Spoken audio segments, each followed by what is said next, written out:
Allô tout le monde, je vois qu'il est maintenant 3 heures. Je pense qu'on a encore des participants qui commencent à se connecter. So on va peut-être leur donner quelques petites secondes pour se joindre à nous. Mais pour ceux qui ne me connaissent pas, mon nom c'est Asia, je suis la directrice générale de l'ACFO Ottawa. Ça me fait vraiment plaisir de pouvoir offrir ce webinaire dans notre série de webinaires qu'on fait pour essayer de vraiment outiller la communauté dans ce temps de COVID-19, puis de trouver différentes façons de vous desservir en tant qu'organisme porte-parole, puis vous représenter. Lors du dernier webinaire qu'on a fait, qui était en fait plus un panel de discussion sur comment adapter sa programmation, ce qui est ressorti des commentaires, c'est que les gens voulaient un atelier sur les outils technologiques, puis vraiment plus axé sur la technologie pour l'instant. Donc, on est allé chercher de la formation externe parce que nous, l'équipe, on sentait qu'on n'était pas nécessairement experts là-dedans, puis on voulait vous offrir une formation de la part d'un expert. Donc, on allait trouver une expertise franco-ottavienne de la région ici, quelqu'un qui est impliqué avec la communauté depuis longtemps. Donc, notre formateur Philippe Landry, je le connais depuis, on a participé aux activités de la FESFO au secondaire ensemble, donc ça fait une connaissance de longue durée, mais ça fait longtemps qu'on ne s'est pas croisés. Il a aussi travaillé pendant plusieurs années au COFA, la Coalition ontarienne de la formation des adultes, donc quelqu'un qui connaît vraiment le réseau franco-ontarien. Donc, on voulait vous offrir une formation qui était à notre et à votre image. Philippe, je te cède la parole et bonne formation. Puis, ouais, je ferme ma caméra, je suis là, mais juste en arrière-plan. C'est beau, pas de problème. OK. Bonjour tout le monde. Merci beaucoup, Asia et l'équipe, de m'avoir invité. Ça me fait beaucoup plaisir d'être ici. Comme je disais plus tôt à Asia, ça fait longtemps.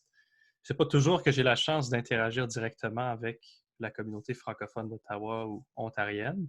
Donc, à chaque fois que j'ai l'opportunité de le faire, je le fais. Donc, bienvenue à l'atelier intitulé « Apprenez à gérer une transition vers le numérique ».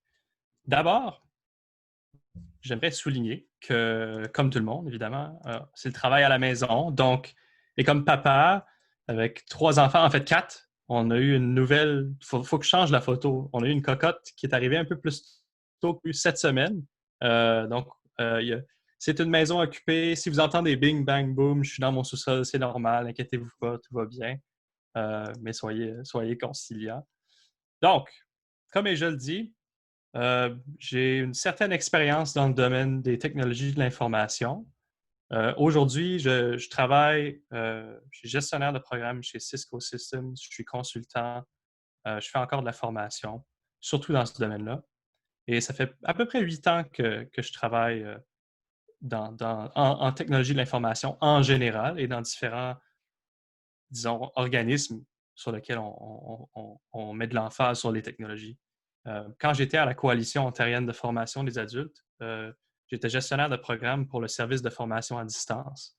Et une grande partie du travail, c'était d'outiller tous les centres de formation du réseau de la formation en AFP francophone et les aider à se moderniser. C'est quelque chose que j'ai beaucoup fait pendant que j'étais là. Sinon, je suis aussi évidemment un homme de famille. Ça prend une bonne partie de mon temps. Et dans mes loisirs, les choses que j'aime, beaucoup les kettlebells ou les haltères russes, c'est ma nouvelle passion de pandémie. Parce qu'on trouve des façons de se garder en santé si on ne peut pas aller au gym ou à d'autres places. J'aime beaucoup jouer de l'accordéon, j'aime les jeux de stratégie. C'est des choses qui me passionnent beaucoup. Mais évidemment, les technologies de l'information, ça m'intéresse aussi.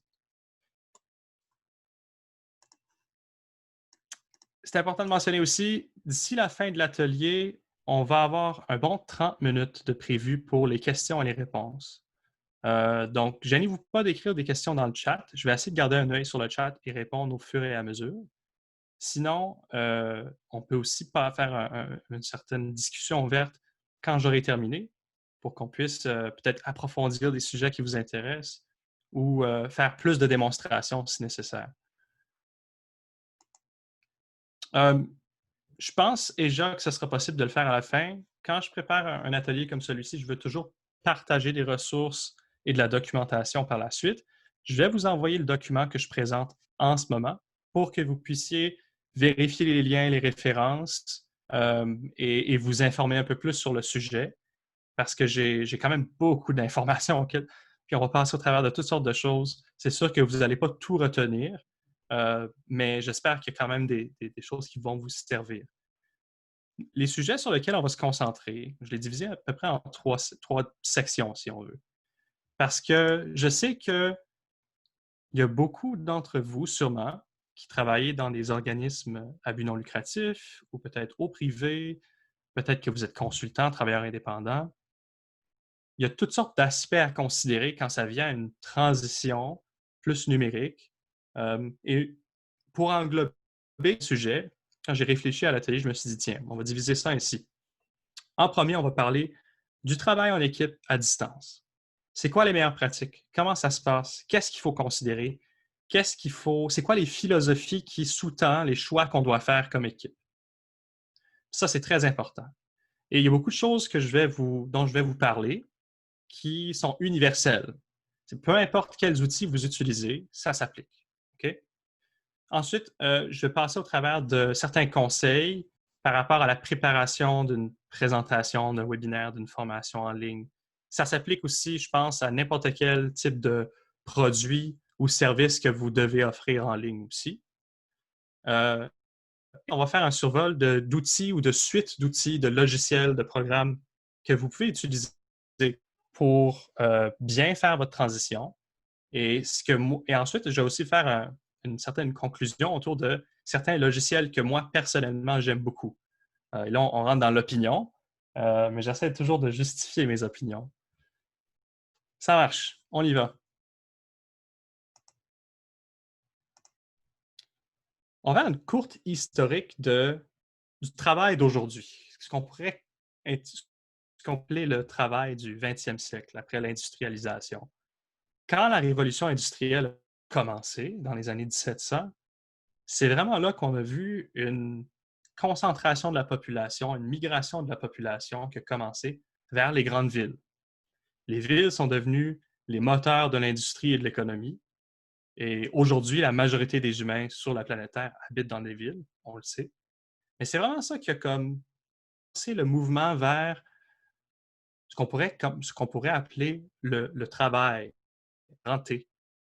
Et la première compagnie qui a adopté une semaine de travail comme on la connaît aujourd'hui, le 40 heures semaine, 35 heures semaine, c'est le Ford Motor Company.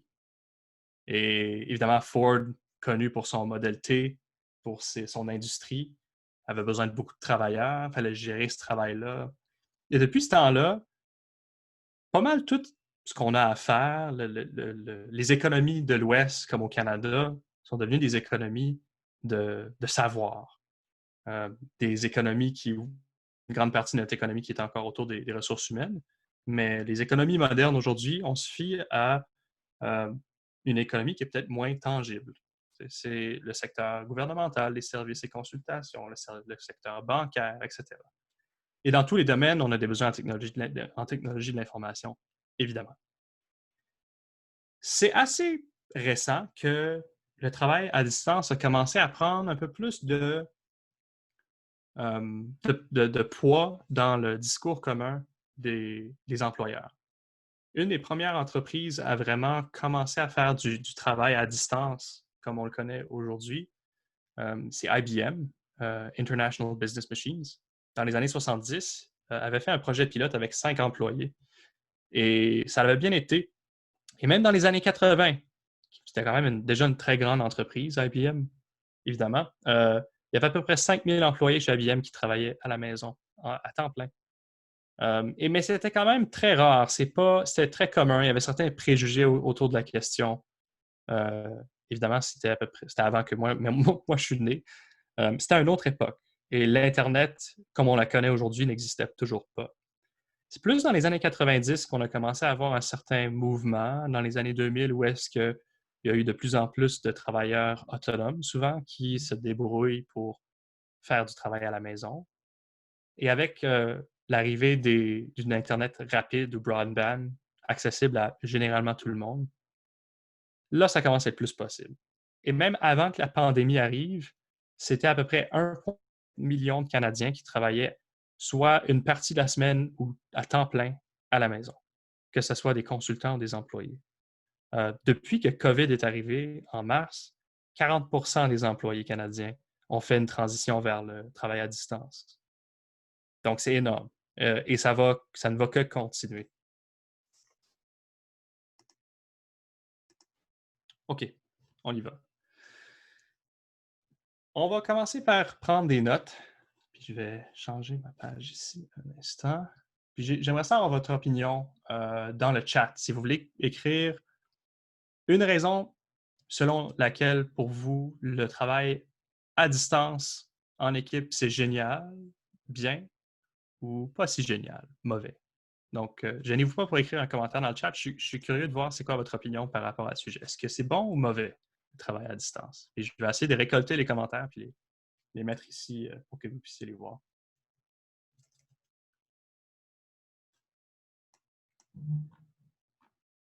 Ah, tiens, j'ai quelqu'un qui dit parfois. On va l'ajouter.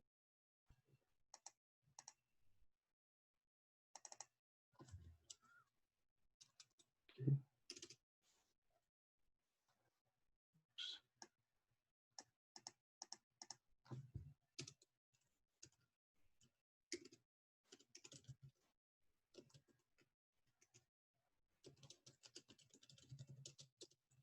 Quelqu'un qui dit économique, social, pas de transport en... OK, c'est bon. Concentration. Oui. Ah, tiens, moins d'interruptions.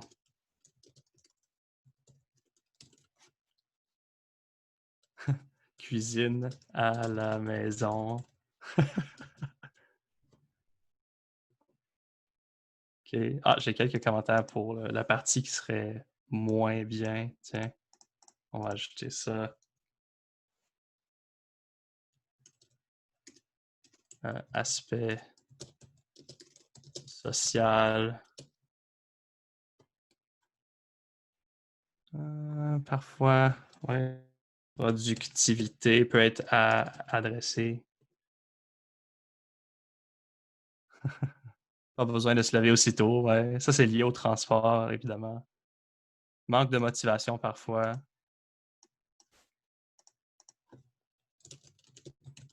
Motivation. Isolement.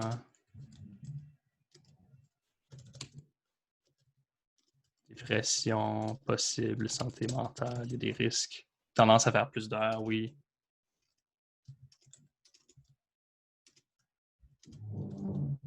Oui. Ah oui, avec la famille. Ah.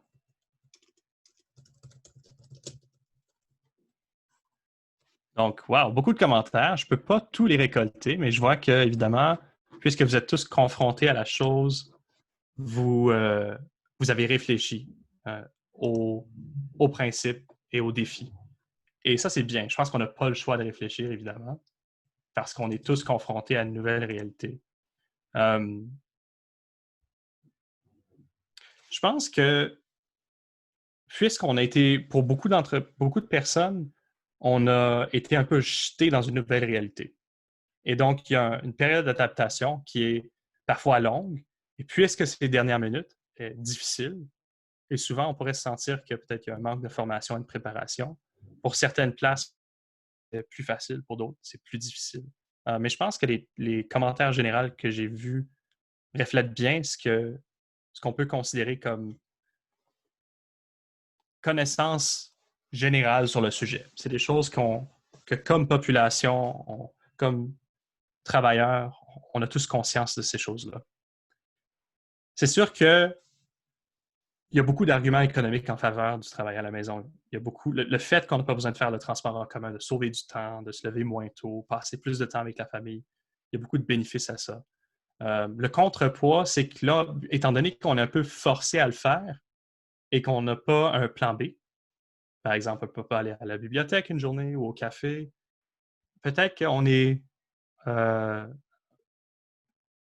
y a peut-être plus d'aspects négatifs qui normalement pourraient être considérés comme positifs. Par exemple, moi, ça fait 3 ans quasiment maintenant que je travaille juste à la maison et j'adore ça. Au début, c'était un ajustement, mais une fois qu'on est habitué, on est bien outillé pour le faire, on a les bonnes habitudes. Je vois beaucoup de bienfaits. Mais j'avais aussi l'option d'aller au bureau, si je voulais, pour aller voir certains collègues, même si ce n'est pas des collègues directs, disons. Ou je pouvais aller au café, à la bibliothèque. Des fois, on change d'air. Maintenant, on est un peu pogné à cause de la pandémie. Euh, merci pour les commentaires. Voici les points que je veux adresser en termes de meilleures pratiques. Quand on se prépare au travail à l'équipe à la distance, il faut qu'on puisse considérer les horaires de chacun et les respecter.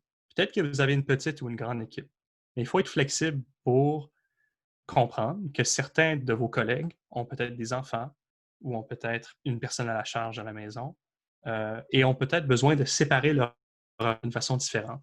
Et c'est sûr que le travail à la maison, il faut être proactif pour démontrer c'est quoi nos besoins.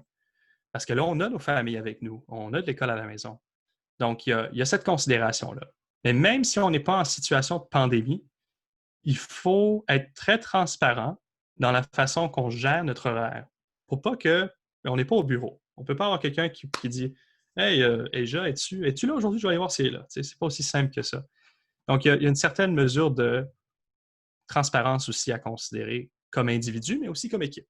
Il faut dire quand on est là, quand on n'est pas là. C'est sûr qu'il y a des décisions à prendre à ce niveau-là.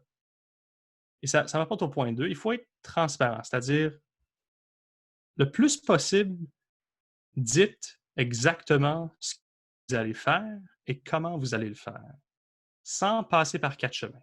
C'est sûr qu'il y a un défi là parce que puisqu'on n'est pas dans un bureau, il faut trouver d'autres façons de communiquer nos besoins. Mais l'honnêteté, c'est clé. Et c'est sûr qu'écrire un courriel ou un chat, des fois, le sens peut être perdu un peu. Même dans une réunion en ligne, c'est parfois plus difficile d'aller chercher le contact humain qui est nécessaire pour avoir une bonne compréhension de l'autre. Mais en règle générale, ça aide beaucoup d'être le plus clair possible dans la façon qu'on interagit avec nos collègues. C'est important d'avoir un aspect un peu le fun pour déconner. Il faut s'amuser, même si on n'est pas à un bureau puis il n'y a peut-être pas une salle de lunch. Il faut trouver un moyen d'avoir soit une salle de chat live où est-ce qu'on peut partager des blagues ou aller dans des sujets plus ludiques qui n'ont pas rapport au travail. Parce qu'une partie positive d'aller au bureau, c'est d'avoir un système qui est développé. Il faut trouver des stratégies pour un peu simuler ça, pour survivre dans un domaine de distance en ligne. Il faut aussi prioriser le plus possible le vrai travail. Qu'est-ce que je veux dire par le vrai travail? C'est une question d'opinion et de contexte, c'est sûr. Mais dans tout ce qu'on fait, surtout dans un bureau, mais le fait qu'on est à distance, on n'est pas immunisé à ça. Il y a beaucoup de distractions et d'interruptions. C'est très facile de rentrer dans un cycle de meetings à pu finir, des appels ici, des chats qui n'arrêtent plus d'arriver, des notifications qui nous réveillent. Ça, ce n'est pas du vrai travail. Il faut communiquer avec nos collègues, avec nos clients, c'est sûr. Ça dépend de notre poste aussi, puis c'est quoi notre travail. Mais il faut une bonne pratique quand on travaille à distance, c'est de bloquer du temps dans votre agenda. Et on revient au point numéro 1, qui est considérer les horaires de chacun. Si quelqu'un dit « je ne suis pas disponible entre 9h et midi », vous devez le respecter. Incluant tous les gens de votre équipe devraient faire la même chose aussi. C'est une question de respect à ce point-là. Un peu comme si on est au bureau. Si on a la chance d'être dans un bureau avec des murs et des portes, on ferme la porte et on dit « je suis occupé, j'ai besoin de faire du vrai travail ». En ligne, le travail à distance, le temps est précieux, surtout si on a la famille à la maison. Donc, il faut se bloquer du temps pour accomplir ce qu'on doit accomplir. Et ça, c'est probablement la chose la plus difficile quand on fait un changement drastique. Donc, en espérant que, comme équipe, vous pouvez prendre cette décision-là de dire on priorise les choses importantes et on bloque du temps pour accomplir ce qu'on a besoin d'accomplir. sans toujours faire mille et une rencontres. Faites confiance à vos collègues et vos employés. Il y a peut-être des personnes dans le groupe qui sont des gestionnaires, des directeurs, vous êtes en charge d'une équipe. Peut-être d'autres personnes, peut-être que vous n'êtes pas gestionnaire non plus, pas de problème. Si vous embauchez quelqu'un dans votre équipe, c'est probable que vous lui faites confiance. En tout cas, j'espère. Des fois, c'est difficile. Des fois, il y a des tensions. Peut-être qu'il y a des problèmes à adresser. Ça, c'est tout à fait correct. Mais règle générale, il faut, dans un contexte de travail à distance, il faut faire confiance à vos collègues et vos employés. Il faut que vous soyez en mesure de dire, communiquer les attentes et faire confiance à leur jugement pour accomplir ces tâches-là. Parce que, surtout dans un contexte de pandémie, où est-ce que l'horaire est peut-être plus difficile à gérer, ça l'aide énormément pour ne pas faire du micromanaging. Il faut faire confiance à nos collègues et nos employés. Sinon, pourquoi qu'on les a embauchés? Il n'y a rien qui dit que parce qu'on est dans un bureau, on travaille plus non plus. En fait, je pourrais peut-être argumenter que dans certains contextes, on travaille moins. Donc ça, c'est un survol de ce que j'appellerais les meilleures pratiques. Bon, en action, qu'est-ce que ça veut dire? Okay? Quelque chose que j'aime beaucoup faire quand moi je travaille avec des collègues, et peut-être que ça ne fonctionne pas dans toute équipe, mais généralement, je trouve que c'est quelque chose de bien à mettre en place. C'est faire un check-in virtuel chaque matin. Ça n'a pas besoin d'être compliqué. En fait, ça ne devrait pas prendre plus que 5 minutes. Si vous utilisez une application de chat collaboratif, et ça, je vais en parler plus en détail de certaines applications et logiciels que je conseille un peu plus tard dans la présentation. Donc, si vous utilisez une application de chat, les courriels, où vous avez une façon efficace de communiquer avec vos collègues par écrit, c'est une très bonne pratique de faire un daily check-in ou ce qui pourrait être appelé un stand-up meeting. Moi, j'aime pas beaucoup les stand-up meetings où est-ce qu'on parle, parce que ça a tendance à dégénérer. C'est-à-dire, on est en groupe, puis là, chacun dit ce que l'autre fait dans la journée. On perd un peu de temps, parce que tout le monde attend que l'autre finisse de parler. Deux, peut-être qu'on attend juste notre tour pour parler pour qu'on puisse en finir. On n'est peut-être pas dédié à la tâche. On essaie de trouver quelque chose à dire pour bien paraître. La meilleure façon de le faire, surtout dans un contexte de travail à distance, ce serait de le faire par écrit. Disons dans une salle de chat à la Microsoft Teams ou Slack ou etc. Où est-ce qu'on peut, dans un post spécifique, dire aujourd'hui, je fais 1, 2, 3, garder les objectifs simples et atteignables. Et chacun le fait dans le même espace. Et chacun prend comme engagement d'équipe de vérifier rapidement ce que les autres font à leur propre rythme pour être conscient de ce que les autres font aussi. En le faisant par écrit, au lieu de le faire en personne, on laisse un peu de place à la liberté du temps de chacun et on respecte un peu plus les horaires. On enlève peut-être un meeting qui n'est pas nécessaire. Et en écrivant les objectifs aussi, ça nous permet d'être très clair dans les objectifs auxquels on s'engage au jour le jour. Donc, c'est quelque chose à envisager.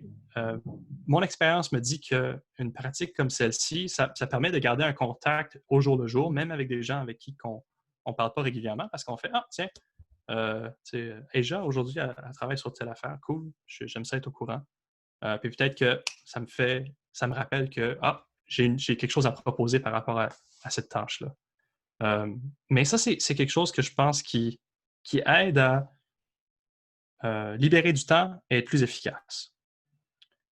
Dans un contexte de travail à distance aussi, je pense que c'est une bonne pratique de prioriser l'écriture. C'est-à-dire, quand on écrit quelque chose, ça reste là. Et ça veut aussi dire qu'il faut peut-être faire un ajustement et se commettre à écrire de façon claire et précise et concise pour que chacun puisse nous comprendre. C'est quelque chose qu'on sous-estime très, très, très souvent. Des longs courriels à pu finir, c'est peut-être pas la meilleure idée, surtout quand on veut communiquer quelque chose d'évident. Mais l'écriture reste importante. Il faut aussi créer un espace commun pour encourager les communications qui ne sont pas liées au travail. Je vais m'assurer que je regarde bien le chat ici, parce que peut-être qu'il y a des choses qui rentrent. C'est bon. Donc, c'est peut-être un espace de pause où une fois par semaine ou 2 fois par semaine, on fait un happy hour en après-midi où est-ce qu'on peut juste déconner puis jaser. Ça fait du bien à tout le monde.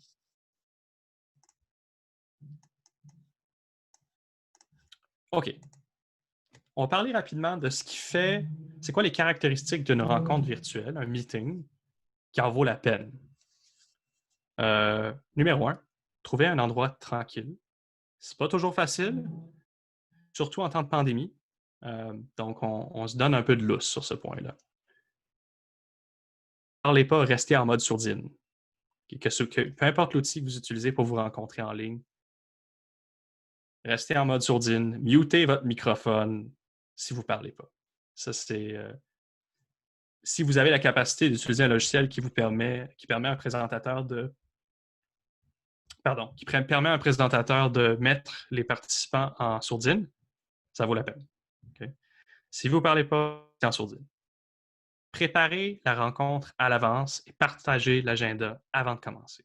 Il y a trop de rencontres dans les mondes professionnels qui se font un peu à la va-vite. Les gens ne sont pas très préparés. On dérape, on passe trop de temps.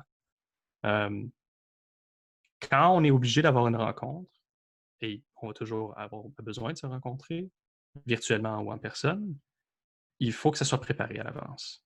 Il faut communiquer l'agenda avec tout le monde. C'est une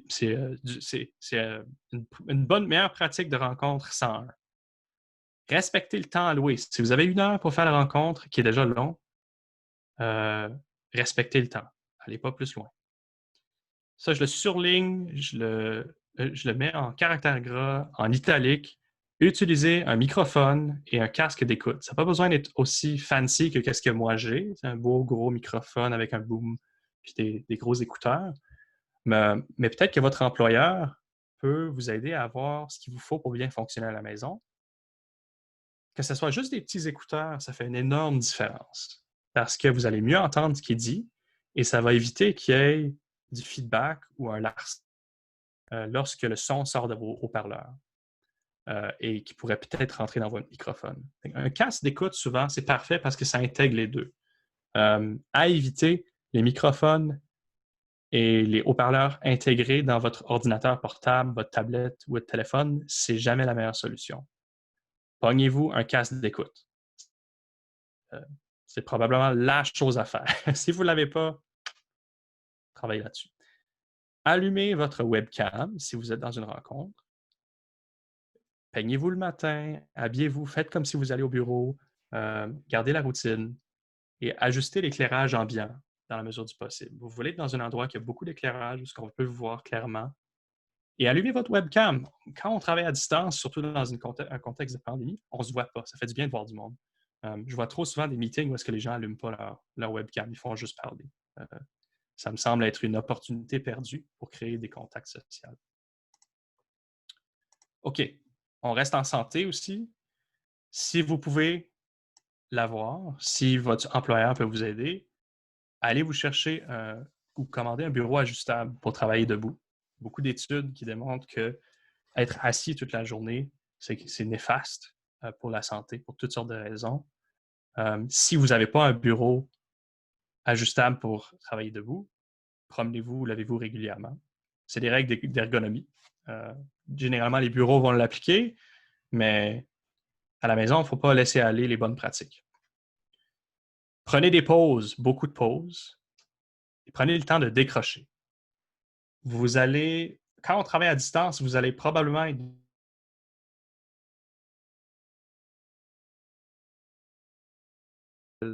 numérique. Ça veut dire plus de notifications, ça veut dire plus de courriels, plus de messages.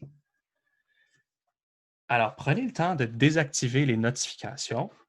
Par exemple, moi, j'ai 0 notification pour tous mes courriels et toutes mes applications de messagerie instantanée parce que je veux Puis parce que quand c'est le temps de regarder mes messages, je prends le temps de le faire et me dédier à cette tâche-là. S'il y a une urgence, on appelle. Évidemment, comme équipe, vous décidez quel mode de communication vous priorisez. Il n'y a pas vraiment de meilleure façon de faire. Mais je pense que pour la santé mentale de chacun, quand on travaille à la maison tous les jours, il faut prendre des pauses, il faut décrocher. Ça veut dire fermer les notifications. Et je reviens à un point que j'ai mentionné plus tôt. Pour avoir une équipe qui est forte, qui travaille bien ensemble à distance, il faut être transparent, il faut être honnête, il faut communiquer nos besoins de façon raisonnable, évidemment. Et il faut être clair avec nos collègues le plus possible. OK. Il faut aussi rester en sécurité. Si votre équipe, et probablement que dans votre cas, c'est le cas, travaille maintenant à distance tout le temps, il y a plus de risques en ce qui concerne les failles en cybersécurité. Le calcul est simple. On passe plus de temps sur nos appareils, on a plus de logiciels et on a plus de comptes en ligne, on a plus de risques. 90% des attaques en cybersécurité surviennent à cause de l'erreur humaine. Vous pouvez être une énorme entreprise avec beaucoup de moyens. Vous avez des firewalls, des pare-feux, des réseaux segmentés. Ça ne dérange pas. Ça prend une personne qui clique sur le mauvais courriel, un spam, un spear phishing, ou on pourrait dire de l'hameçonnage en français, pardon.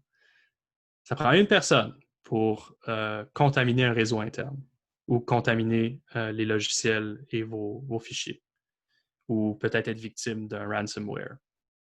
Donc, si vous ne l'avez pas déjà fait, pensez à une formation en cybersécurité pour vos employés de base, pour les rappeler des meilleures pratiques. Et ayez des politiques claires sur le sujet. Ça n'a pas besoin d'être compliqué, mais mettez en place un processus et de l'information pour vos employés, vos collègues, pour savoir exactement qu'est-ce qu'il faut faire s'il y a un incident, comment se comporter face à un courriel ou une tentative d'hameçonnage, et travailler avec une équipe technique et investissez là-dedans. Ça vaut la peine. C'est toujours, pour les petites, moyennes et grandes entreprises, on a tendance à toujours investir en cybersécurité, surtout pour la formation et l'éducation, quand il est trop tard, après qu'il y a eu un incident. Ça, c'est quelque chose à éviter. Et il y a toutes sortes de ressources, même en ligne et gratuites, qui existent, des meilleures pratiques. Je pourrais même vous en conseiller si ça vous intéresse. Mais ça, c'est une autre considération extrêmement importante dans un monde numérique. Petite note avant de passer à la prochaine section. On revient à la formation. C'est essentiel. Si vous avez à faire un changement, vous avez adopté l'utilisation d'un nouvel outil, vous avez choisi une nouvelle suite, vous avez migré vers Office 365 ou Google Apps ou peu importe, formez vos employés, formez votre équipe, prenez le temps de le faire, ça va payer énormément. Le but de la formation, c'est de faciliter la transition. C'est ça l'idée. Et ça n'a pas besoin, encore une fois, on n'a pas besoin de se compliquer la vie, mais c'est de prendre le temps comme équipe de se familiariser avec les outils qu'on adopte et de se mettre d'accord sur comment faire les choses. Et déjà, ça va solidifier la chimie d'équipe, mais aussi vous permettre d'éviter les erreurs et de mieux comprendre le potentiel des outils qui sont à votre disposition. Donc, investissez dans la formation. Il y a une autre note, bon, je ne l'ai pas écrit, je pourrais en parler aussi. Et peut-être que ça ne s'applique pas à ce groupe ici, mais il y a eu une étude de l'OCDE qui a été publiée. C'est une énorme évaluation des compétences de base dans les pays développés. Le Canada avait 10 000 participants environ dans cette étude-là, un peu dans chaque province. Il y a quelque chose comme 45% des adultes au Canada qui ont un niveau de littératie générale qui est en dessous de ce qui serait considéré nécessaire pour bien fonctionner dans la société. Ça inclut la lecture, l'écriture, mathématiques et la capacité de résoudre des problèmes dans un environnement numérique. Donc, ça, c'est général. C'est encore plus marqué pour la capacité de résolution de problèmes dans un environnement numérique. Ce qu'on pourrait appeler la littératie numérique. Là, c'est mon parcours de la COFA qui transparaît. Mais tout ça pour dire que si ma mémoire me sert bien, c'était à peine 17% des Canadiens qui avaient un niveau qui était un niveau idéal ou au-dessus de ce qui serait considéré comme correct pour bien fonctionner dans un environnement numérique. Ça veut dire que la majorité, la grande majorité des Canadiens, et c'est encore plus marqué dans les communautés francophones, ont un niveau de littératie numérique qui est en dessous de ce qui serait considéré nécessaire. Et c'est sûr qu'on peut découper et regarder les données de plus près, et c'est sûr que ça fait quand même déjà 6 ans de cette étude-là. Mais ça nous donne une indication, c'est une tendance. Et il y a certaines personnes dans vos équipes qui ont peut-être un certain âge ou qui n'ont peut-être pas eu accès aux mêmes formations ou au même parcours en éducation, qui ont peut-être besoin d'un peu plus de formation pour être confortables avec les outils qu'on leur demande d'utiliser. Donc voilà, il faut être conciliant, il faut comprendre la réalité. Je vois les chats, que j'ai eu quelques commentaires pour ce qui est de la cybersécurité. Je le prends en note. Je pourrais le rajouter à ma documentation pour vous conseiller certains sites ou ressources qui pourraient vous aider.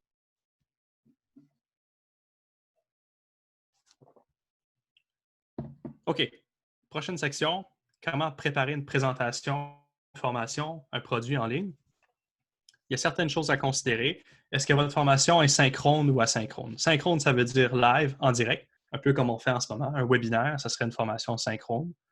Asynchrone, ça veut dire autonome ou à votre propre rythme. Donc, il y a des avantages, des désavantages, des inconvénients à chacune des approches. Mais la réponse, souvent, se trouve un peu entre les deux. Si vous avez un produit, une présentation à faire, si vous avez un webinaire à préparer, une formation à préparer, un service à donner, essayez de vous situer un peu entre les deux. Il y a un aspect, un contact avec votre clientèle, votre apprenant. Prévoyez un contact en direct ou donnez-leur l'option d'avoir un contact en direct. Et prévoyez aussi que ce soit même juste de faire un document suivi à la formation, un aspect asynchrone ou autonome pour que la personne puisse se préparer ou réviser ce qui a été vu. Et ça, évidemment, ça peut avoir un impact sur quel genre de plateforme que vous voulez utiliser pour livrer ou offrir de la formation. Quand vous voulez choisir le bon outil pour livrer une formation ou un produit, vous devez vous poser les questions suivantes. Considérez c'est quoi votre public cible, c'est-à-dire c'est quoi votre clientèle? C'est quoi leur profil de compétences? Est-ce qu'ils ont besoin d'un accommodement pour accéder à votre rencontre en ligne, votre webinaire, votre WebEx, votre Zoom, peu importe? Est-ce qu'ils ont besoin des directives additionnelles? Est-ce qu'ils ont accès à des ordinateurs? On pense aux écoles en ce moment qui ont migré vers un mode d'éducation essentiellement tout en ligne en Ontario. Vous avez peut-être des enfants, vous avez vécu. C'est peut-être pas facile. Il y a beaucoup de familles qui n'ont pas assez d'appareils pour tout le monde. Donc, c'est un bon exemple on fait la transition au numérique, mais on n'est peut-être pas prêt. Il y a des conseils et des écoles qui ont peut-être encore moins les moyens que d'autres. Donc, on pense à notre public. C'est quoi leur capacité? Quand vous choisissez aussi un autre outil ou un logiciel pour faire une formation en ligne, optez pour une option simple et une option qui permet de s'intégrer ou qui est déjà intégrée avec des outils ou des logiciels que vous utilisez déjà. Je pense par exemple à Office 365. Peut-être que vous utilisez ça pour votre suite de bureautique, vos courriels et plusieurs autres services. Mais Office 365 a déjà Microsoft Teams, ce qui permet d'envoyer des invitations et inviter les gens à participer. Et ça fonctionne bien. Donc, pas nécessaire d'aller chercher autre chose, à moins qu'il y ait peut-être un petit tweak ou on veut mettre plus d'emphase sur un outil de formation spécifique. Il faut aussi prévoir, généralement, quand on fait une formation en ligne, un essai et une évaluation. Quasiment tous les logiciels de vidéoconférence ou de formation en ligne ou de plateforme de Learning Management System, ils ont tous l'option ou l'opportunité de faire des essais gratuits. Faites des évaluations, prenez le temps d'évaluer vos choix, parce que des fois, ce qui serait a priori perçu comme l'affaire, le bon logiciel, il y a peut-être des failles ou des lacunes. Choisissez votre médium. Comment vous voulez interagir quand vous avez un produit à livrer, un programme à gérer, une formation à donner, un webinaire à donner. Est-ce que vous voulez faire un webinaire comme celui-ci? Est-ce que vous voulez un MOOC qui veut essentiellement dire un Massively Online Open Course? Donc, une formation complètement autonome avec un soutien visuel, évidemment, et souvent des vidéos qui sont intégrées. Est-ce que vous voulez juste une téléconférence simple, une rencontre en ligne parce que le groupe est petit, par exemple? Est-ce que vous voulez faire un podcast ou un balado-diffusion? Donc, un médium plus audio. Est-ce que vous voulez faire des vidéos, du streaming? C'est des choix très valides. Et des fois, on a tendance à graviter vers le webinaire assez vite parce que c'est facile à faire, c'est sûr. C'est généralement facile à planifier aussi. Mais des fois, étant donné que c'est essentiellement un médium synchrone, le webinaire comme on fait en ce moment, ça se passe à une heure spécifique. On a la discussion, on a cette interaction-là. Des fois, ce n'est pas idéal pour rejoindre un public de façon constante. Parce que, on va être honnête, il n'y a pas beaucoup de gens qui regardent des enregistrements de webinaires. Et je m'inclus là-dedans. Donc, à considérer, il y a peut-être d'autres choses que vous pouvez faire qui permettent de rejoindre votre public d'une autre façon. Je vois un commentaire, Héloïse, par rapport à Teams. Je vais y revenir tantôt quand je vais parler des outils spécifiques. Quand vous faites une formation synchrone, si possible, prévoyez un co-présentateur. Ça, c'est super important. Surtout si vous n'avez pas l'habitude, ça l'aide beaucoup parce que ça permet des fois de présenter par rapport à un sujet peut-être que vous habituez. C'est la première fois que vous le faites. On est nerveux, on a le cœur qui bat, on oublie les choses. C'est normal. Si vous n'êtes pas nerveux, ce n'est pas normal, OK? Mais un co-présentateur, ça vous permet de peut-être avoir quelqu'un qui vous dit « Hey, il reste juste 10 minutes, c'est le temps de conclure. Accélère. » Ou « Ah, tiens, il y a une question, pourrais-tu répondre? » C'est une excellente pratique à prévoir. Prévoyez un temps pour tester une formation synchrone avec vos participants. J'en ai déjà parlé, mais je le redis. Si vous avez une clientèle particulière avec des besoins particuliers, donnez-leur tout ce qu'il faut, des pratiques, des sessions, pour qu'ils puissent s'habituer à l'outil que vous utilisez. Que ce soit Zoom, par exemple, ou peu importe, vous voulez booker une rencontre avec eux, assurez-vous qu'ils ont tout ce qu'il faut pour participer. Ça dépend de votre clientèle, évidemment, mais il ne faut pas assumer que tout le monde sait comment participer automatiquement. Surtout, je donne des exemples, par exemple. Si vous avez une clientèle qui est plus âgée, peut-être qui est dans un secteur qui vient d'un background socio-économique, qui ont peut-être moins de sous, moins d'argent, peut-être que c'est des nouveaux arrivants qui n'ont peut-être pas beaucoup d'expérience avec les outils numériques. Il faut considérer tout ça. Préparer un avant, un pendant et un après. C'est-à-dire, il faut prévoir un moment pour préparer l'apprenant, le client, offrir évidemment le produit ou la formation, mais faire un suivi après. C'est-à-dire, est-ce qu'on veut partager la documentation? On veut-tu leur demander leur opinion par rapport à ce qu'ils ont suivi? Y a-t-il un sondage à partager? Il faut toujours réfléchir à ce contexte-là. J'ai une question aussi par rapport, tiens, MOOC et podcast. C'est une très bonne question. C'est sûr que dans une heure, je ne peux pas aller dans trop de détails par rapport aux options de formation. Je peux vous donner des exemples concrets et vous donner une idée de combien, par exemple, une heure de formation ou de contenu, combien de travail environ ça prend en heures pour y arriver. Un webinaire, évidemment, ça dépend qui prépare le contenu. Quelqu'un qui a de l'expérience, ça va un petit peu plus vite. Un webinaire, c'est probablement la chose la plus facile à préparer parce qu'on a un logiciel comme Zoom, par exemple, qui est déjà fait pour ça. Tous les logiciels de présentation ont des options webinaires, généralement, de téléconférence. C'est assez facile à faire. Préparer le contenu, souvent, règle générale, je dis 6 à 10 heures pour une heure de présentation. Ça, c'est le travail qu'il faut prévoir pour avoir une bonne session, dépendant de ce que vous voulez faire. Un MOOC, ça dépend de la plateforme que vous utilisez. Un MOOC, il y a plein de plateformes disponibles qui sont parfois utiles, comme accessibles. Je pense à des plateformes ouvertes que vous pourriez peut-être utiliser, comme EDX ou Vous pourriez même mettre des cours sur les plateformes Coursera et l'utiliser de cette façon-là et la rendre accessible et gratuite. Ça dépend comment complexe que vous voulez que votre MOOC est. Si vous avez des vidéos à intégrer, par exemple, vous venez d'augmenter largement le coût, le temps et la planification nécessaire pour avoir un MOOC qui fonctionne bien. Donc, si vous voulez créer une formation autonome sur une plateforme, si c'est essentiellement du texte avec des quiz et des réponses et de la lecture, probablement que le temps investi est de 20 à 30 heures par heure de contenu. Mais si vous ajoutez du vidéo, il faut peut-être doubler ce temps-là. Parce que du vidéo, c'est... Encore une fois, est-ce que vous faites juste un petit vidéo avec votre ordinateur, vous parlez à votre ordinateur, ou vous voulez avoir une caméra, vous voulez avoir un micro, vous voulez avoir de l'éclairage professionnel? Est-ce que vous voulez un comédien? Est-ce que vous voulez un expert qui vient vous aider?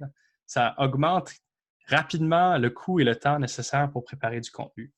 De façon générale, je recommande aux gens de pas trop faire du outsourcing.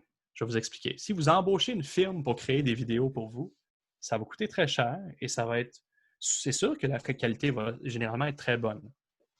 Mais peut-être que ça vaut la peine de s'étirer un peu comme équipe, utiliser les moyens que vous avez, peut-être avoir une petite caméra, ça l'aide, mais souvent, les caméras intégrées à un PC sont tout à fait correctes et enregistrer de façon avec ce que vous avez. Vous êtes souvent les experts de votre contenu. Donc, faites confiance à votre capacité. Et avec des vidéos enregistrées, utilisez ce que vous avez à votre disposition. Donc, ça, encore une fois, c'est une question difficile à répondre rapidement. Mais mon expérience me dit que plus vous avez des aspects médiatiques à votre produit ou votre formation, comme des vidéos, la courbe est assez exponentielle pour créer ce contenu-là. Idéalement, parlez à quelqu'un qui a de l'expérience pour vous donner une idée de ce que vous avez besoin de faire. Peut-être vous préparer votre approche. Le podcast, pour moi, c'est probablement mon médium préféré en ce moment. J'adore l'intimité que ça donne. J'adore l'aspect auditif pur et le fait qu'on souvent on peut y aller très court ou très long. Ça peut être ludique ou professionnel. Et c'est généralement c'est peu coûteux pour avoir une qualité supérieure et professionnelle, comparé à du vidéo, par exemple. Donc, à explorer. Je pense que c'est un des médias, c'est un secteur de contenu, un médium qui est en croissance exponentielle depuis plusieurs années. Et c'est une façon intéressante de rejoindre un public. Podcast, il y a toutes sortes de plateformes, on appelle ça des hosting services, qui vous permet de faire de créer du contenu, de le mettre en ligne et qui va automatiquement le publier dans des sites de podcasts connus comme Apple Podcasts, Google Podcasts. On appelle ça des repositories ou des répertoires. Donc, souvent, un hosting, c'est un abonnement mensuel ou à l'année qui est généralement peu coûteux. C'est pas mal le seul coût à envisager pour un podcast, mis à part peut-être un micro, puis la planification derrière, ce que vous voulez présenter. Est-ce que c'est des entrevues? Bon, il y a toutes sortes de choses à considérer. Oui, il faudrait maîtriser les logiciels de montage audio pour un podcast parce que c'est de l'audio que vous préparez. Mais le montant de temps à mettre dans un podcast, contenu final, c'est beaucoup moins qu'une vidéo, généralement. Donc, ça, c'est à considérer. Je vais regarder les questions, m'assurer que je manque rien. C'est-tu possible pour le MOOC? On pourrait en reparler après. Les MOOC, en fait, je pourrais vous montrer un exemple concret tantôt aussi. Souvent, les MOOC sont hébergés sur des sites web. C'est des sites web connus au moins, sur lesquels vous pouvez préparer et diffuser une formation, souvent divisée en parties, et c'est complètement autonome. Là, vous pouvez intégrer des quiz, des choses comme ça. C'est généralement assez facile à faire et souvent, des fois, il y a un abonnement à payer selon le service que vous choisissez. Mais encore une fois, je reviens au point initial. Votre formation en ligne autonome, si vous voulez intégrer des vidéos, soudainement, ça devient pas mal plus de travail. OK, j'ai déjà parlé de ça. OK, on va tout de suite rentrer parce que le temps passe vraiment vite. Déjà, wow, je parle trop. Logiciel, suite et outils. OK? On revient à certains points que j'ai dit plus tôt. Quand vous choisissez un outil, pensez à votre équipe, votre réalité d'équipe, vos besoins. C'est quoi votre public cible? Pensez à vos clients, vos objectifs, vos obligations peut-être au gouvernement, aux gens qui vous subventionnent. Est-ce qu'il y a des considérations confidentielles, éthiques, euh, au droit à l'oubli, au data privacy? Donc, il y a certaines suites d'outils que si quelqu'un vient me voir demain et dit Phil, on a besoin d'être tous sur le nuage, plus de courriel local, qu'est-ce que tu recommandes?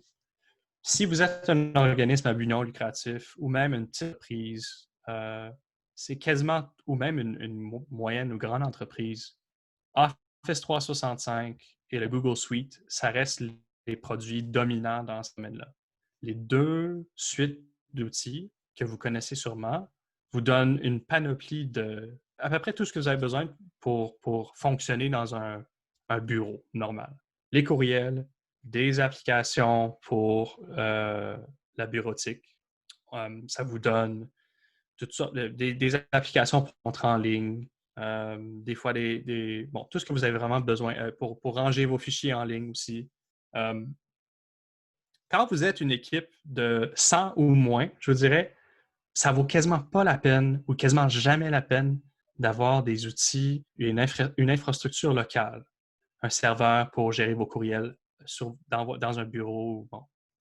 C'est très cher à entretenir, ça prend de l'expertise technique et c'est souvent plus de troubles que ça n'en vaut la peine.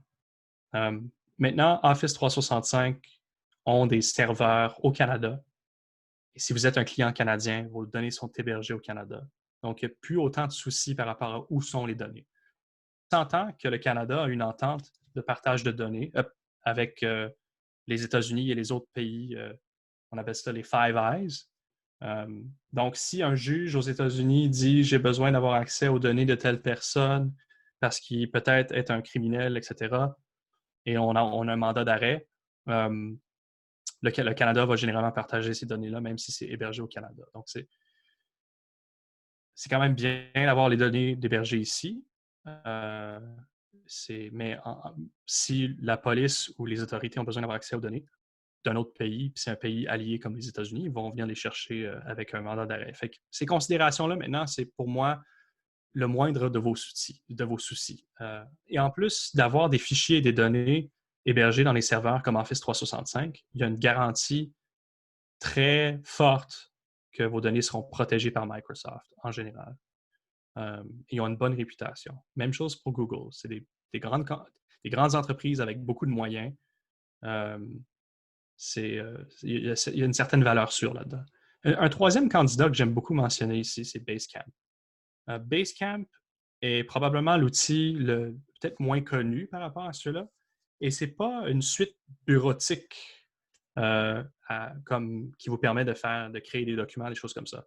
C'est essentiellement une application avec plusieurs parties ou fonctions qui permettent de travailler en équipe et gérer des projets.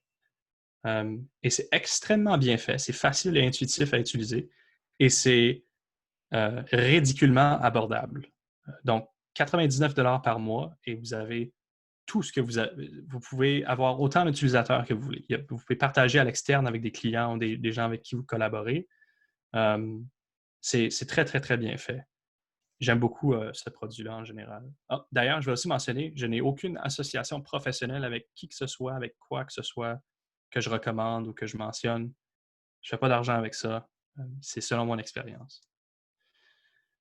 Je mettrais peut-être un bémol personnel par rapport à Google. Google est une entreprise qui fait de l'argent avec les données et les publicités. C'est comme ça qu'ils survivent. Et donc, si vous avez une fibre personnelle par rapport à la préservation de vos données personnelles et vous voulez avoir le moins possible de gens qui recueillent des métadonnées sur vos habitudes, Google n'est peut-être pas le meilleur choix, même si vous payez pour ce service-là. ça reste une compagnie qui fondamentalement opère sur le principe de on récolte des données sur tous nos utilisateurs et on leur donne des publicités contextuelles. Donc, c'est une considération quand on parle de confidentialité. Pour la vidéoconférence, ça, c'est les outils les plus connus. Puis j'ai probablement des recommandations aussi par rapport à ça. Si vous avez Google Apps ou Office 365, vous avez deux options. Vous avez Google Meet et Microsoft Teams qui est intégré avec votre suite de logiciels. Et si vous l'utilisez bien, mon expérience me dit que c'est tout à fait correct pour faire des rencontres en ligne et pour faire des rencontres peut-être avec des clients. Ça fonctionne très bien, c'est fiable, c'est généralement assez facile. Parfait. Zoom ont eu beaucoup de problèmes de sécurité et de confidentialité. Mais ça reste la raison pourquoi c'est assez utilisé, c'est que c'est quand même pas mal facile à utiliser. Donc, c'est simple. Et ça a des atouts et des avantages. Mais ma recommandation, c'est si vous avez Google Apps ou Office 365, pourquoi aller investir dans un outil quand vous l'avez déjà? Il n'y a pas vraiment il n'y a pas de nécessité, selon moi. Sauf si vous devez faire des formations. Si vous avez vraiment un mandat de formation où est-ce que c'est important d'avoir un peu plus de fonctionnalité, peut-être que Zoom ou WebEx seraient des options intéressantes pour vous parce qu'ils ont plus de capacité, souvent plus d'options pour encadrer des formations, des petites fonctions qui aident à faire ce genre de service-là.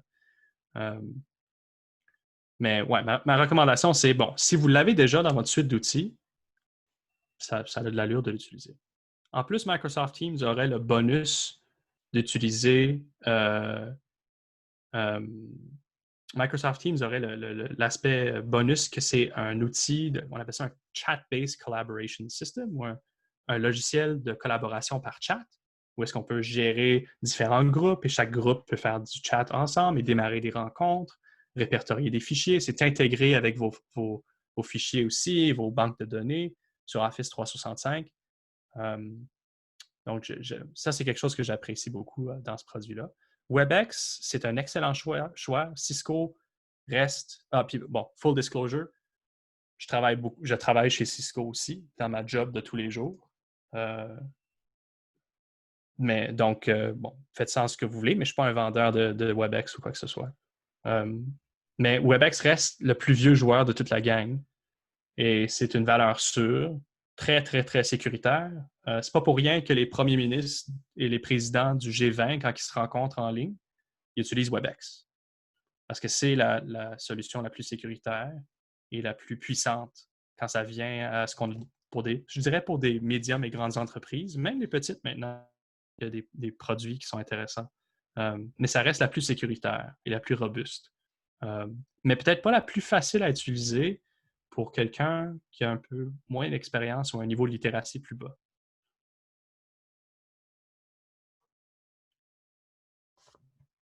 OK.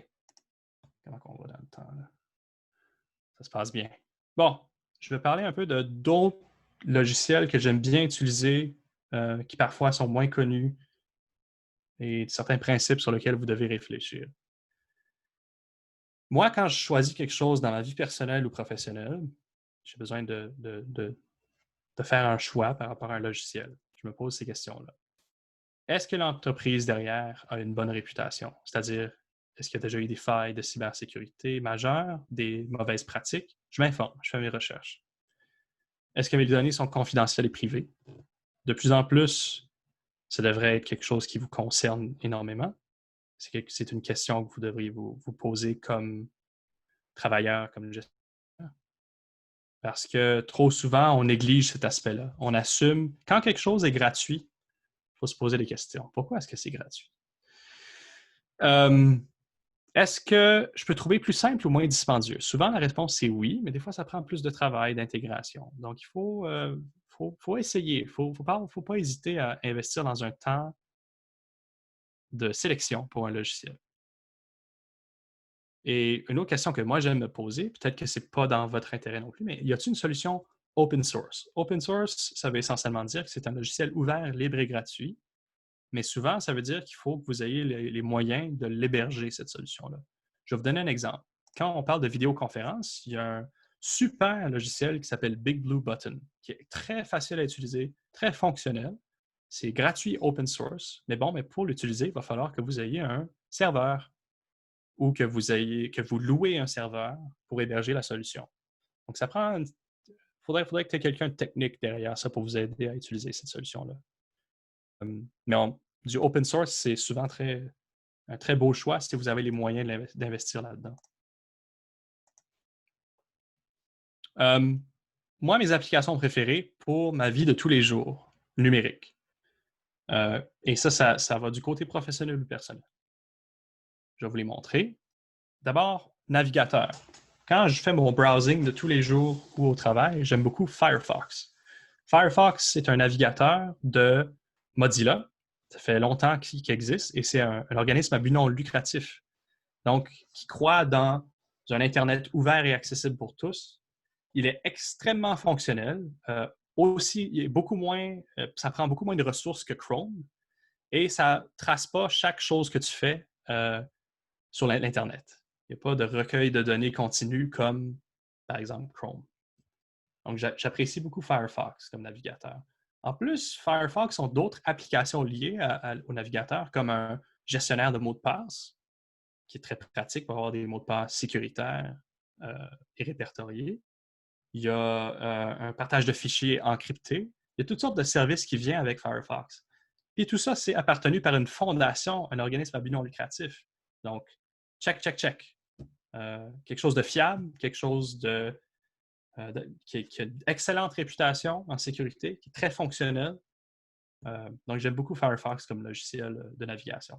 Quand ça vient aux textos et aux messages instantanés, vous utilisez ce que vous voulez, mais si vous voulez une option encryptée et sécurisée, Signal, c'est une belle application. Signal fait de la communication 100% encryptée et c'est souvent utilisé par des journalistes ou des gens qui ne veulent pas être tracés ou peut-être que quelqu'un qui est dans un pays où est-ce que les droits individuels sont plus souvent non existants. C'est une belle application à utiliser pour éviter de se faire tracer. Mais très fiable, très fonctionnel encore une fois. Et j'aime beaucoup DuckDuckGo pour la recherche au lieu de Google. Les recherches Google aussi, pas de problème. Google reste le moteur de recherche le plus fonctionnel et le plus utilisé parce qu'il est très rapide, il donne des bons résultats. Mais DuckDuckGo, pour moi, ça reste un très bon choix parce qu'il est complètement privé. Il n'y a pas de recueil de données, il n'y a pas de publicité contextuelle. En fait, toute la façon qu'ils font de l'argent, c'est des bonnes vieilles publicités non contextuelles. Ils ne recueillent pas des données sur chaque recherche que vous faites. C'est un beau moteur de recherche alternatif à Google. Et finalement, je pense que l'application que j'aime le plus dans tout pour gérer mon travail, ma vie de tous les jours, c'est OneNote. Puis je vais vous le montrer, en fait. Je vais le partager rapidement. OneNote, c'est probablement le logiciel Microsoft le moins connu et le plus sous-estimé, si on veut. Un instant. Donc, j'espère que vous voyez quand même assez bien mon écran. Vous voyez que ça ressemble beaucoup à une application Office normale. On reconnaît les différents menus. Mais c'est une application pour prendre des notes et organiser l'information. Mais on peut partager avec des collègues, on peut travailler et collaborer sur des projets en même temps, on peut intégrer des photos et des fichiers, on peut lier des pages ensemble, un peu comme une base de données malléable. Il y a une application mobile. Je vous montre un exemple ici d'un démo. Donc, j'ai comme un cahier ici que j'ai intitulé « Formation », par exemple. Et dans ce cahier, j'ai des pages et des sous-pages pour classer mon information. Et là, je peux écrire librement du texte, le manipuler. C'est vraiment un canevas blanc pour organiser de l'information. On peut rechercher de l'information. Je peux inviter quelqu'un pour collaborer par rapport aux notes. Ça reste pour moi la meilleure application pour organiser de l'information. C'est intuitif et facile. Probablement que vous l'avez même déjà parce que vous avez peut-être Office ou Office 365. Puis en plus, même si vous ne l'avez pas Office, c'est gratuit. Il y a une version gratuite qui est tout à fait fonctionnelle. Donc, si vous voulez une façon d'organiser de l'information, prendre des notes et collaborer en équipe pour organiser cette information-là de façon intuitive et facile, je vous recommande fortement OneNote. Même si vous n'êtes pas avec Office 365, vous pouvez vous en servir assez facilement. Pour moi, ça a changé beaucoup de choses dans les 5 ou 6 dernières années depuis que j'ai commencé à l'utiliser. Et c'est vraiment sous-estimé. Le bonus aussi, c'est que la formation nécessaire pour l'utiliser est probablement minime parce que pas mal tout le monde, on est familier avec les interfaces, les façons de faire de la suite Office. Donc voilà, ça c'est vraiment mon... S'il y a quelque chose que j'aime, c'est mon OneNote. Puis pour vous donner un exemple, je gère aussi toutes mes finances personnelles. Tu peux barrer des sections par mot de passe. Ça peut être hébergé sur un OneDrive en ligne, donc sur le nuage. Je fais mes listes d'épicerie. Je fais tout avec ça. C'est génial. Encore une fois, je ne travaille pas pour Microsoft. Je ne fais pas d'argent avec OneNote. C'est mon opinion personnelle. C'est un très beau choix. Bon, on va revenir ici à la présentation. Où suis-je? Ah oui, ici. Voilà. OK. C'est bon. On peut faire une petite discussion. Je ne sais pas si je peux... Tiens, je vais fermer la présentation. On va prioriser la caméra. Puis je vais voir si... vous pouvez mettre des questions dans le chat. Vous pouvez aussi... Je ne sais pas si vous avez le droit d'activer vos micros, en fait. Je vais vérifier. Tiens, j'ai une main levée ici de Marie-Carmel Baptiste. Marie, je vais cliquer. Je crois que tu peux parler. Ton microphone est en sourdine, mais si tu veux parler, tu as juste à cliquer sur l'icône du microphone.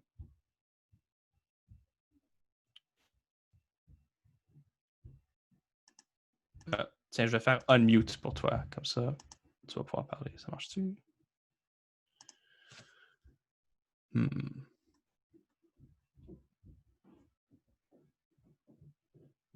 Ah, le main levée accidentelle. Possible. OK, c'est bon. Y a-t-il des questions? Vous pouvez cliquer sur la main si jamais vous voulez poser une question. Merci. OK, merci. Tu peux parler. Bonjour, est-ce que vous m'entendez? Très bien.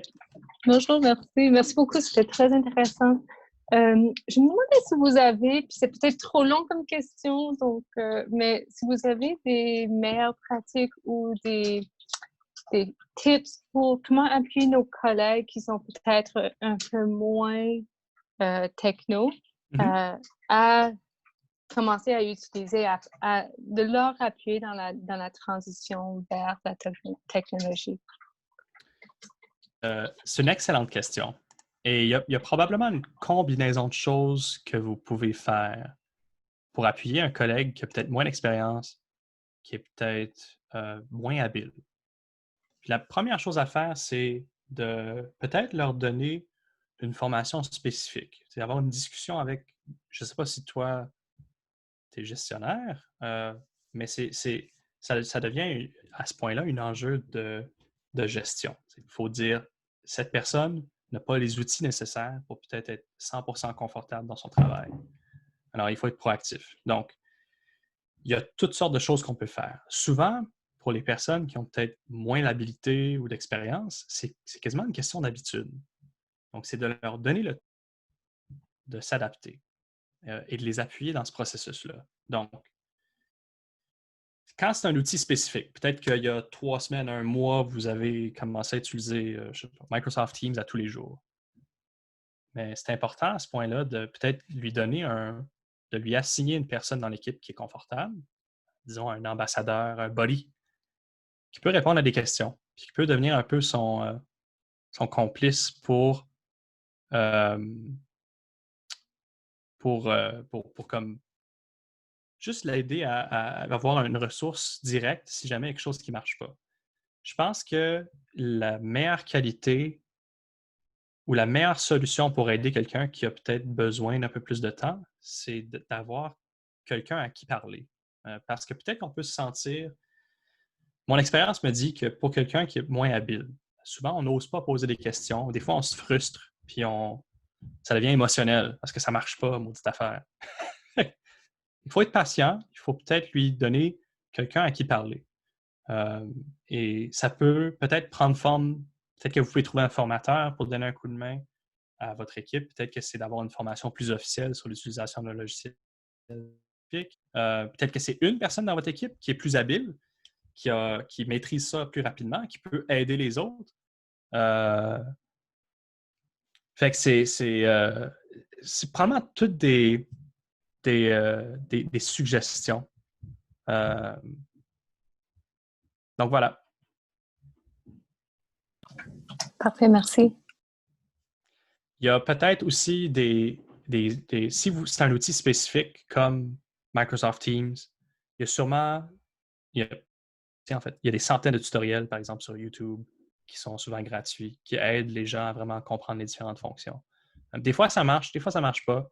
Ça l'aide beaucoup quand il y a du contexte. Fait que si c'est quelqu'un qui peut être dans l'équipe, qui peut peut-être lui donner un coup de main additionnel comme personne ressource, je pense que c'est ça la meilleure façon de faire.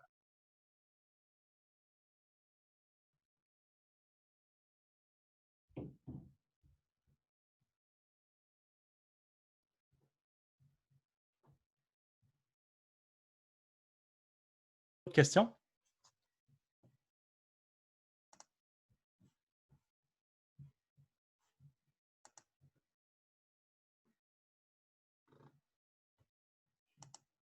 Oh, Nassim. Vas-y, Nassim. Je pense que tu es en sourdine, mais tu peux cliquer sur le microphone si tu veux parler. Ah, je t'entends. Oui, parfait. Je vous remercie pour cette présentation. Moi,